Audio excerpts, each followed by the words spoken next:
Olá, muito bom dia. Aqui é o pastor Israel. Estamos de volta aqui hoje para a nossa meditação no livro de Atos, capítulo 15. Quero meditar em dois versículos, que é o 8 e o 9, e diz assim esse texto: Ora, Deus, que conhece os corações, lhes deu testemunho, concedendo o Espírito Santo a eles, como também a nós nos concedera. E não estabeleceu distinção alguma entre nós e eles, purificando-lhes pela fé o coração. Aqui nós estamos diante de um texto, neste capítulo 15 de Atos. Nós temos aí o primeiro concílio, a primeira reunião para decidir assuntos pertinentes à igreja. Foi uma primeira tentativa de algumas pessoas de transformar aqui o cristianismo em religião, querendo obrigar, alguns judeus querendo obrigar os gentios a seguirem a lei de Moisés. E essa reunião, esse conselho teve por objetivo aí definir as regras e chegar à conclusão que os gentios não têm que seguir nenhuma norma da lei de Moisés, Eles estabeleceram alguns princípios que eles deveriam seguir, que são princípios universais, que não dependem de religião. Mas este versículo aqui pode nos dar, pelo menos aqui, 4 lições interessantes nesse discurso de Pedro aqui. Ele está falando da experiência que ele teve, mais uma razão para nos provar que a evidência do Espírito Santo não é a pessoa falar em língua estranha, O Espírito Santo desceu ali em Cornélio como uma prova de que a promessa de Deus ela foi dada tanto a judeus como a gentios. Por isso que o Espírito Santo se derramou ali entre eles, ali, e vai acontecer um outro episódio também em Efésios capítulo 19. Aqui, esse texto, ele pode nos apresentar pelo menos 4 lições, e a primeira, ele trata sobre a soberania de Deus na salvação. Quando se trata de salvação, somente Deus tem o poder de salvar. Não é nenhuma placa de igreja, não é nenhum ser humano, nenhum filósofo, nenhuma ciência, ninguém pode salvar. A soberania de Deus na salvação é única, exclusiva e absoluta. É Deus quem salva, e Ele salva quem Ele quer. Ele não faz acepção de pessoas. O segundo ponto fala sobre a justificação pela fé.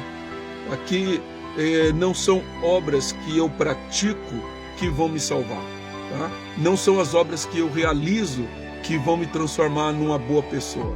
Pelo contrário, o cristão que é justificado pela fé, porque ele crê em Jesus Cristo, uma vez que ele decidiu, ele creu em Jesus Cristo e foi transformado pela ação do Espírito Santo no coração dele, esse cristão automaticamente ele vai realizar boas obras sempre.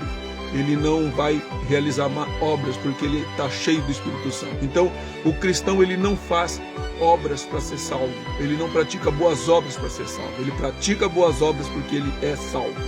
Um terceiro ponto que nós observamos também nesse texto lido fala sobre o universalismo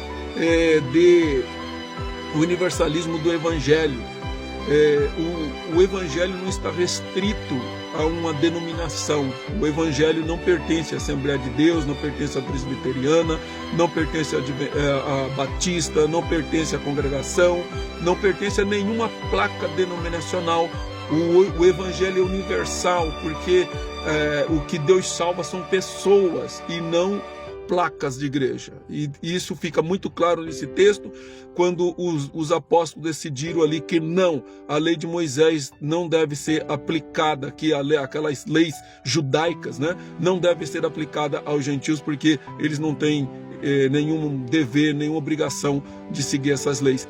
Eles têm que deixar-se conduzir pelo Espírito Santo e pela palavra de Deus. E um quarto ponto fala sobre a regeneração e o Espírito Santo. Isso aqui é muito importante. Não é a pessoa decidir, escolher. A gente prega para as pessoas, pergunta se elas querem aceitar Jesus, mas essa pessoa jamais vai aceitar Jesus Cristo de todo o coração se o Espírito Santo não regenerar ela. Então, seja qual for, ou para quem você está pregando, você precisa da dependência do Espírito Santo. Você precisa da ajuda do Espírito Santo, porque é o Espírito Santo quem vai aplicar ao coração da pessoa aquela mensagem que você está pregando.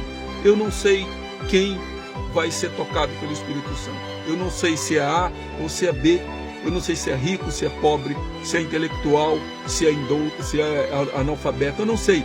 Eu só sei de uma coisa, que ao pregar o Evangelho, o Espírito Santo é quem molda o coração dessa pessoa e transforma ela numa nova criatura. Então espero que você entenda isso e que eu e você somos salvos pela graça de Deus unicamente. Que não temos que seguir nenhuma regra humana para isso, mas servir a Deus de total coração e aos nossos irmãos com toda a devoção. Deus abençoe vocês e nos vemos no próximo capítulo.